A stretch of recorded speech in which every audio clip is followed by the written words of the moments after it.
Hello， 大家好，我是议员。今天这个影片是跟大家讲搭配的问题啊，因为有不少玩家在问我要怎样去搭配，因为最近推出了不少新的统帅啊，所以就问我有没有做一些什么更改之类的。那刚好骑兵统帅差不多快要出完了嘛，那其实大位影响不会说太大啦，所以还是可以给大家一些推荐的。当然，今天我的推荐呢会给的比较多一点啊，就是大家有不同的选择。如果你没有某一些统帅的话，你还可以用一些其他的统帅来搭配。那我们先从最简单最基本的开始，就是远程统帅啊。其实远程统帅也不需要这么烦啊，就是加长马达搭配攻萨洛。那谁要做主将取决于你想要拿到的击杀比较多，还是你要避免有人去打你的远程部队。那假设说你的战场上会有很多人会攻击到你的远程，那你就用加长马达做主将。假设没有，你想要击杀多一点，输出高一点，你就用攻萨洛，就这样子而已。那另外一个组合呢，就是用老虎搭配史特凡三世，这个是比较早期的版本啊。如果你是现在想要投资一个新的远程的话，你们可以用史特凡搭配阿方索，又或者是用老虎搭配阿方索，因为并不是每个玩家都有史特凡三世，所以可以用这个选择。那当然还有这个低成本的，就是用2个紫色统帅，或者是一个金色搭配一个紫色也可以。但是如果你是讲金色搭配的话，就只有这几个选择，其他的远程统帅都不推荐。接下来骑兵统帅，其实我个人是想要把霍去病换掉了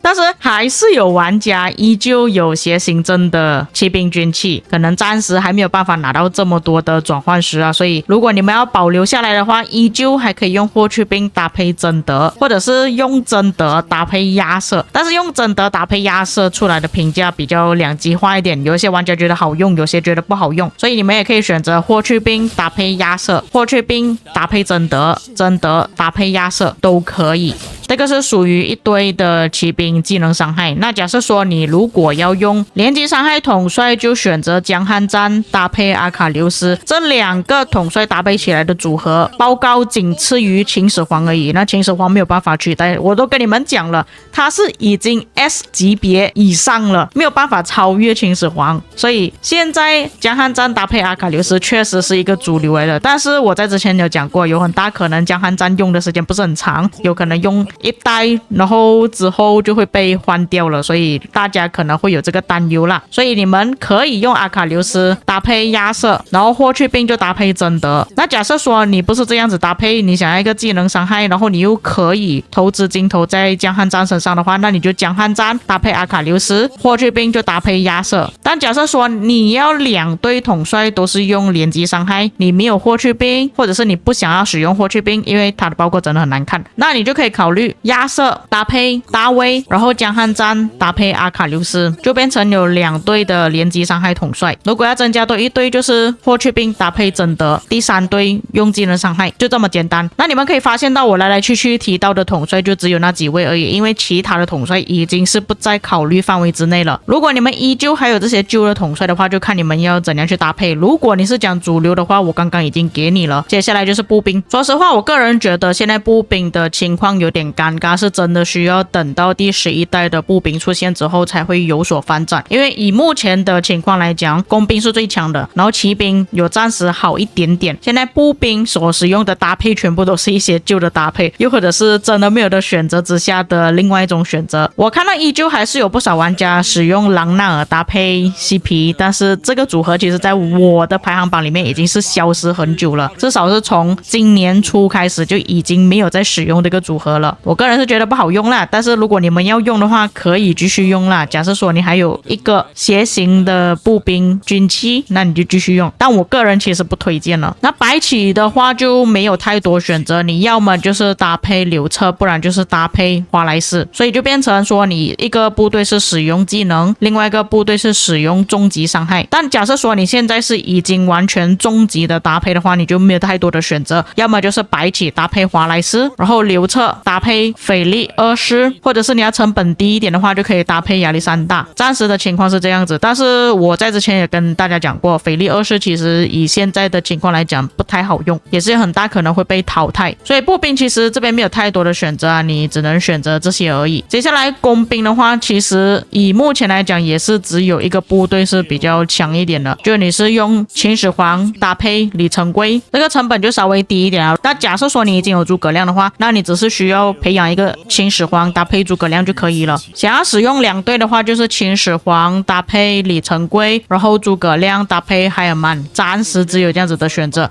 其实我也是想要把海尔曼给换掉了。那在讲了搭配之后呢，这边要给大家一些小提醒啦。首先就是工兵你不可以出到3队，如果真的要出的话，报告肯定很糟糕。以目前的情况来讲，能够出到3队的统帅暂时只有骑兵，因为最近大家也知道骑兵推出的统帅还蛮多的，所以是可以做到2队连击伤害1队技能伤害的。但如果是说步兵的话，暂时比较优秀的统帅就还是只有白起跟刘彻。有些人说第3队啊，你可以用西皮搭配朗纳尔，但我真的不太推荐啦。这些工兵的话，其实他就连2队都有一点勉强，因为诸葛亮搭配海尔曼这个组合呢，海尔曼是一个危险人物了，我个人不喜欢他，而且报告真的是很糟糕。那另外一个要注意的地方就是有不少玩家就说，我要不要去培养赫克托啊？赫克托它可以用在3个兵种上面啊，然后它的伤害又高啊，又可以随意搭配等等。我只能说，如果你是真的金头多到不知道要往哪里花的话，那你就可以去培养。但正常情况下，你是真的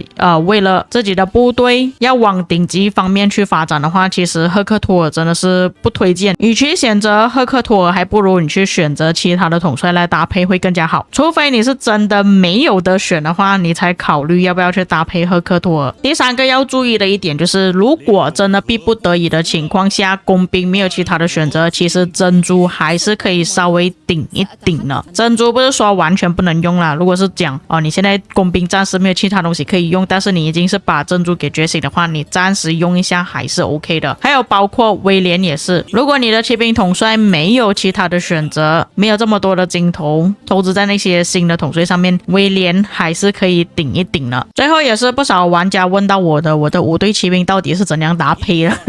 其实我现在这边的搭配还没有搞得很好啦，不过我之后的搭配，第一个就是会用江汉赞搭配阿卡琉斯，那司机威廉、项羽、贝利、霍去病、贞德搬上来，然后用亚瑟搭配大卫，这个是我的5队搭配啦。那我剩下的6队呢，就会使用远程了。当然我也可以使用6队的骑兵啊，但是我个人没有这么多的骑兵装备啦，所以暂时是这样子。现在用霍去病搭配李成规，这个是真的走得很慢了。如果你是真的全部使用骑兵的话，你就可以感受到那个慢到底有多慢了。但其实我个人还是不太建议大家使用全兵种来战斗啦，最强那个队伍跟最弱的队伍，它的战损比是相差很远的。还有就是你有一个资源是特别多的。那么以上就是本期内容啦，也可以说今天的影片其实也是蛮水一下的